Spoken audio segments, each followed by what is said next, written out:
पत्नियां हैं अस्थि और प्राप्ति। पति मर गया तो रोती हुई आई,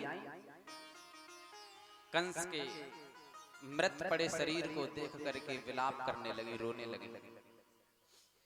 तो भगवान ने उन दोनों को समझाया, हे मामियों, ये व्यर्थ का रोना धोना क्यों? क्या तुमको पता नहीं है कि जो हाल मामा जी का हुआ है आज, वो हाल सबका होना है। सबको एक न एक दिन जाना है, और जब मरना ही है तो फिर मरने से डरना क्या?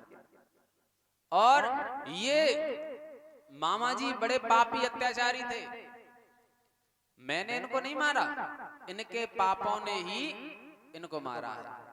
कि राम न काऊ कुमार थे और सबके प्यारे राम, अपने आप मर जात हैं, सो कर कर खोटे काम। कि बोले मामियों रोना छोड़ो, ये सब मतलब का रोना है। क्या तुमको ये मालूम नहीं, ये हाल सभी का होना है। बैठी है दुनिया कमर कसे, बस चलने की तैयारी है, और चल देता है वो बिना कहे, जिस दिन भी जिसकी बारी है। सब तैयार बैठे हैं, न जाने कब मृत्यु आकर के हमें अपना ग्रास बना ले। समझाया तो अस्थि और प्राप्ति मथुरा को छोड़ करके अपने पिता जरासंध के पास पहुंच गए। इधर भगवान कन्हैया ने कंस का वध करने के बाद में कारागृह में जो उनके माता पिता देवकी और वसुदेव बंद हैं, उनको मुक्त किया। और कि सबसे मात पिता के निकट जब पहुंचे श्री घनश्याम, तो सबसे पहले जेल को झुक कर किया प्रणाम। वसुदेव देवकी को अपने नाना उग्रसेन को कारागार से मुक्त किया।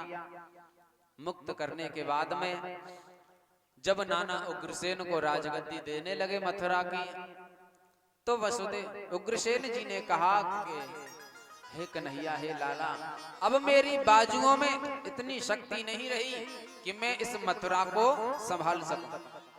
तुमने ही इस आताताई का वध किया है, अर्थात तुम ही इसके अधिकारी हो राजगद्दी के। तब भगवान ने कहा, यदि तुम्हें ऐसा लगता है कि मैं राज्य की सुरक्षा नहीं कर पाऊंगा तो चिंता मत करो, मथुरा की सुरक्षा की जिम्मेदारी मेरी है, आप तो बस राजगद्दी पर बैठ जाइए। ऐसा कह करके समझा करके नाना उग्रसेन का राज तिलक करवा दिया, और भगवान कन्हैया मथुरा की सुरक्षा की जिम्मेदारी निभाते हुए मथुरा में ही रह गए। क्योंकि मथुरा से बाहर जाएंगे तो कोई आक्रमण कर देगा शत्रु। इसलिए जो वृंदावन में परसों की कह के आए थे ना गोपियों से, नंद बाबा यशोदा मैया से, वो परसों का वादा बुला दिया भगवान। क्योंकि जिम्मेदारियां ऊंची होती हैं, प्रेम का रिश्ता सबसे ऊंचा होता है, लेकिन प्रेम से भी ऊंचा कर्तव्य का रास्ता होता है, जिम्मेदारियां होती हैं। इसलिए भगवान ने जिम्मेदारियों को संभाला। वसुदेव और देवकी ने देखा कि हमारा लाला कन्हैया गांव में ही रहो है, और गांव में या कोई शिक्षा तो मिली ना, गांव में तो इसने गाय चराई, तो इसको थोड़ी बहुत शिक्षा दीक्षा दिलवानी चाहिए।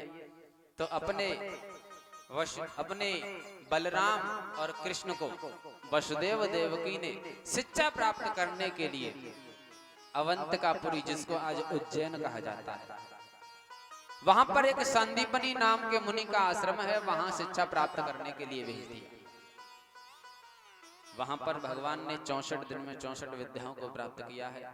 एक सुदामा नाम के ब्राह्मण पुत्र से भगवान की मित्रता हुई और जब शिक्षा पूर्ण हुई तो गुरु दक्षिणा में शांदीपनि मुनि को उनके कहने से आज भगवान ने गुरु शांदीपनि के मरे हुए पुत्र को जीवित वापस ला करके गुरु दक्षिणा में गुरु को सौंप दिया।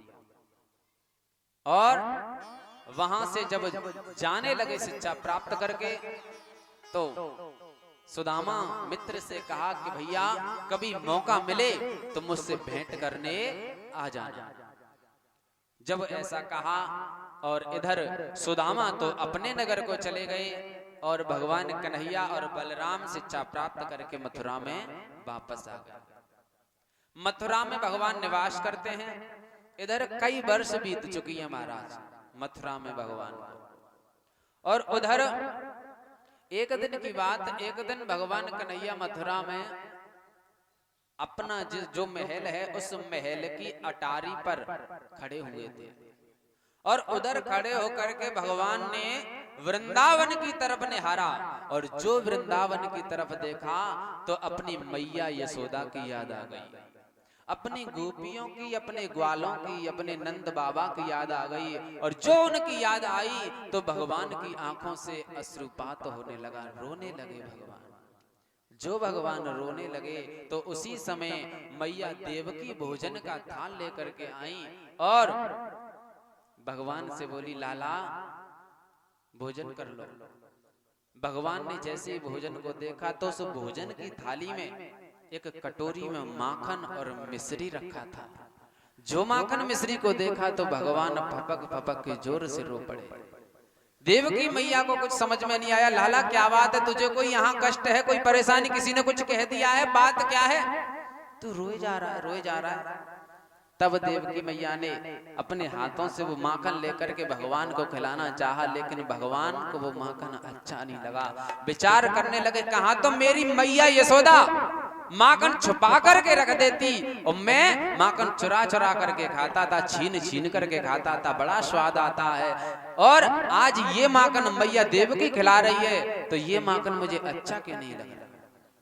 भगवान और जोर से रोने लगे। तो उसी समय भगवान के एक मित्र थे मथुरा में, उनका नाम था उद्धव जी। उद्धव को बुलाया मैया देवकी ने और बुलाकर के कहा कि बेटा उद्धव देखो तुम्हारे सखा को पता नहीं क्या हो गया है, ये रोए जा रहा है, रोए जा रहा है। तब उद्धव जी, ये जो उद्धव जी है ना भगवान के मित्र, ये बहुत बड़े ब्रह्म ज्ञानी हैं। गुरु बृहस्पति से इन्होंने ब्रह्म ज्ञान की शिक्षा पाई है, बहुत ही ऊंचे दर्जे की। और ब्रह्म ज्ञानी उद्धव जी ने जो देखा कि भगवान रो रहे हैं तो एकदम से आकर के कहने लगे, अरे कन्हैया तुम तो परमात्मा, तुम तो ब्रह्म हो, भला परमात्मा को कैसा कष्ट, तुम भगवान होकर के रो रहे हो तो हम जैसे जीवों का क्या होगा। यहां आसन दे दो, ध्यान देना। हुआ क्या, तुम भगवान होकर के रो रहे हो, आखिर तुम्हें किस बात की कमी, कष्ट क्या है तुमको। भगवान को भी कष्ट है तो फिर हम जैसे जीवों का क्या होगा। तब भगवान बोले कि भैया मैं नहीं रो रहा हूं।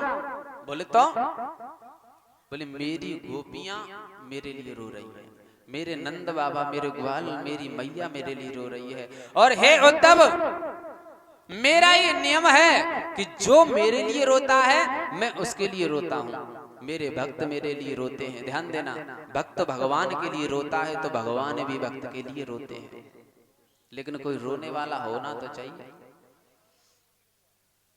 वो गोपियां मेरे लिए रोती हैं। मैंने परसों लौटने का वादा किया, लेकिन आज मैंने कई वर्ष बिता दी। यदि मुझे लौटना ही नहीं था तो मुझे वादा भी नहीं करना चाहिए था। मैंने उनको धोखा दिया है, वो मेरे लिए रो रही है इसलिए मैं रो रहा हूं। यदि वो रोना बंद कर देंगी तो मैं भी रोना बंद कर दूंगा। तब उद्धव ने कहा तो फिर उनको ज्ञान का उपदेश दे दो। तो भगवान ने कहा क्या तुम ऐसा कर सकते हो, तुम जरूर ऐसा कर सकते हो, क्योंकि तुम ब्रह्म ज्ञानी हो, बृहस्पति के शिष्य हो। तुम कुछ अपने ज्ञान की वेदांत की भाषा उन गोपियों को समझा दो, वो चुप हो जाएंगी तो मैं भी नहीं रहूंगा। तब हंस करके उद्धव ने कहा, अरे कन्हैया कैसी बातें कर रहे, मेरी ज्ञान की वेदांत की भाषा और वो गांव की गंवार ग्वाले ने क्या समझे, वो समझ नहीं पाएंगी मेरी भाषा को, मैं कैसे ध्यान दे सकता हूं उनको।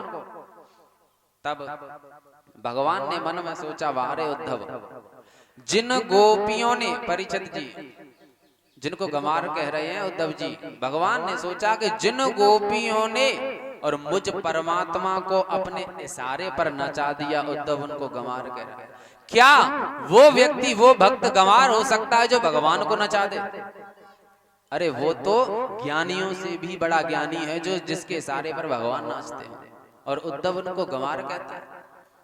हंस करके भगवान ने कहा, उद्धव वो समझेंगी कि नहीं समझेंगी वो उनका काम है, तुम उनको एक बार जाकर के संदेश तो दे दो, मेरा ज्ञान का उपदेश दे तो दो। भगवान ने कहा, तो उद्धव जी बोले, तुम कहते हो तो चला तो जाऊंगा, लेकिन मैं वहां पर ज्यादा ठहरूंगा नहीं। भगवान बोले, तुम ठहरोगे कि नहीं ठहरोगे ये तो वक्त बताएगा, चले तो जाओ। तब भगवान के आज्ञा अनुसार उद्धव जी जाने लगे। मथुरा से भगवान का रथ लेकर के और भगवान का पीताम्बर लेकर के, क्योंकि गोपियां वृंदावन वासी ऐसे हैं कि बिना किसी भगवान के किसी से बात नहीं करते। चले मथुरा से जब ऊधो तो वृंदावन निकट आया, वहीं से प्रेम ने अपना अनोखा रंग दिखलाया। उलझ कर वस्त्र में कांटे लगे ऊधो को समझाने, तुम्हारा ज्ञान पर्दा फाड़ देंगे वो प्रेम दीवाने। जैसे ही वृंदावन में प्रवेश किया तो कांटे वस्त्रों में उलझने लगे, मानो ये कह रहे थे, उद्धव जा तो रहे हो उस प्रेम की नगरी में ज्ञान की पोथी लेकर के, लेकिन संभल करके जाना, तुम्हारा ज्ञान पर्दा फाड़ देंगे वो प्रेम दीवाने। वहां भक्ति को महत्व दिया जाता, वहां प्रेम को महत्व दिया जाता। उद्धव जी जैसे ही प्रवेश करते हैं, सबसे पहले ग्वालों से भेंट हुई। ग्वालों ने देखा तो देख करके उद्धव को बड़े दुखी हुए और कहने लगे, वारे कन्हैया, इतने वर्षों के बाद तुझे याद आई, और याद आई तो खुद नहीं आया, संदेश भेज दिया। उद्धव जी ने नंद बाबा के घर का पता पूछा तो ग्वाल वालों ने एक नाली की तरफ इशारा किया और कह दिया, ये नाली जो बह रही है इस नाली के सहारे चले जाओ। और हाँ, ये कोई गंदे जल की नाली नहीं है। जब से कन्हैया गया है इस वृंदावन को छोड़ करके, तब से मैया यशोदा इतना रोई है कि उसके आंसुओं से ये नाली बन गई है और बह रही है। ये वही नाली है जो मैया यशोदा की आंखों का जल है, ये बड़ी पवित्र है। जो उद्धव ने देखा तो ज्ञान की पहली सीढ़ी वहीं खिसक गई महाराज, कि इतना प्रेम, माँ का प्रेम ही ऐसा होता है। उस नाली के सहारे, उस नाली को प्रणाम करके उद्धव जी नंद बाबा के घर पहुंचे। नंद बाबा से भेंट हुई। मैया यशोदा का हाल देखा, सूख करके कांटा हो चुका है तन। देख करके उद्धव को मैया रो पड़ी, जैसे अपना लाल आया है, कृष्ण आया है, गले से चिपटा लिया, उद्धव के सिर को भिगो दिया रोकर। उद्धव ने प्रणाम किया नंद बाबा को, मैया को, भगवान का हाल कहा। मैया ने कहा, नंद बाबा ने पूछा, अरे उद्धव, क्या हमारे कृष्ण को कभी कभी हमारी याद आती है कि उसने हमको बुला दिया? तब उद्धव जी ने कहा कि बाबा ऐसी बातें क्यों कर रहे हैं? तुम्हारे कन्हैया ने ही तो तुमको याद किया है, तभी तो मुझे यहाँ भेजा है।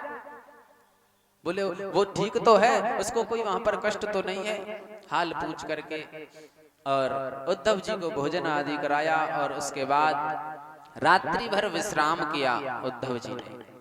सुबह जैसे हुई तो उद्धव जी नंद बाबा के घर से निकल करके यमुना में पहुंचे स्नान करने के लिए।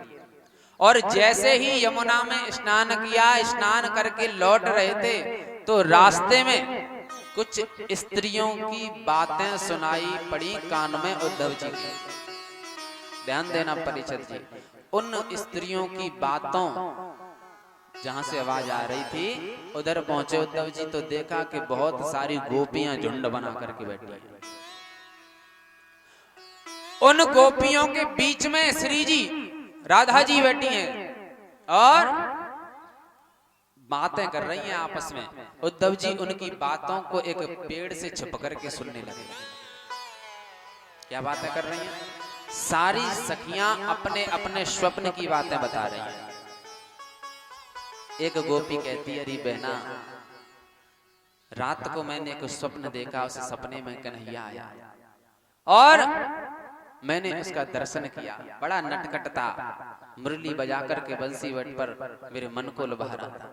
तब तक दूसरी गोपी बोली, अरे बहना, मैंने भी स्वप्न में कन्हैया को देखा। अरे मैंने तो यहाँ तक देखा कि मैं तो सो रही थी, मेरो खुद को लाला मेरी बगल में सो रहा था, एकदम से कन्हैया आया और उसने आकर के मेरे लाला में जोर का थप्पड़ जड़ दिया, मेरो लाला रो पड़ा।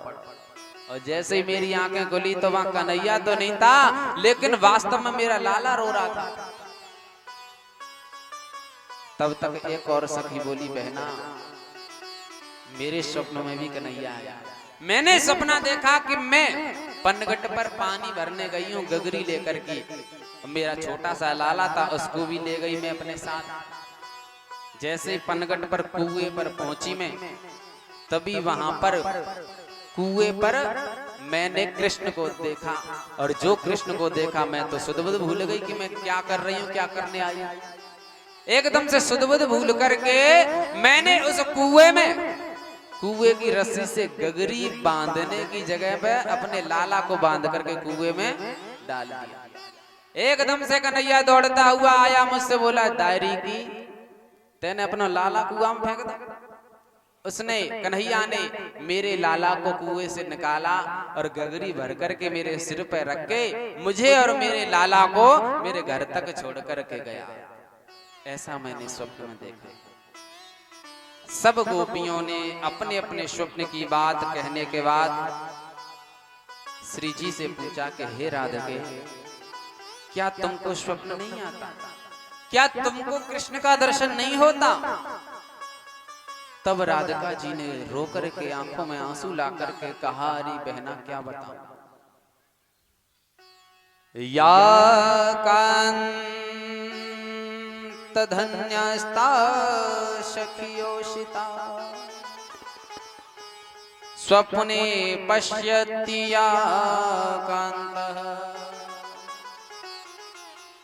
अस्माकं तु गते कान्तः गतापि निद्रा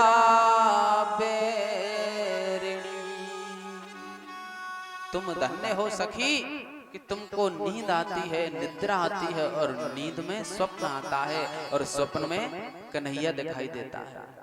लेकिन मैं क्या करूं बहना, जब से कन्हैया गए हैं तब से मेरी तो बैरन नींद ही चली गई है और जब नींद नहीं आती तो स्वप्न कहां से आएगा और जब स्वप्न नहीं आता तो कन्हैया दर्शन कहां से देखा। तुम तो धन्य हो कि तुमको नींद आती है। ऐसा प्रेम राधा का गोपियों का जो उद्धव ने सुना तो उद्धव की ज्ञान की दूसरी सीढ़ी वहां खिसक गई। तभी नजर घुमा करके उद्धव जी ने देखा एक पेड़ पर जो सूखा है उस पर नजर पड़ी उद्धव जी की। तो वहां पर देखा कि सूखे पेड़ पर एक गोपी चढ़ी है और मथुरा की तरफ जो रास्ता है उसको निहार रही है कि कन्हैया परसों का वादा करके गया था, आज कई वर्षों बीत गई, शायद आज आ रहा होगा। रास्ता देख रही है। देखते देखते देखते दोपहर हो आई। गर्मी के कारण उसकी पकड़ उस पेड़ से छूटने लगी। तभी वहां पर एक कौवा उस गोपी के सर पर आकर के कांव कांव करने लगा। तब उस गोपी ने कहा, हे कागा, कि कागा सब तन खाइयो और चुनी चुनी चुगियो मांस, दोने नाम खाइयो, मोए श्याम मिलन किया। जाने कब आएगा मुझे अपना बनाएगा, मेरे आंसू पहुँच कर मुझे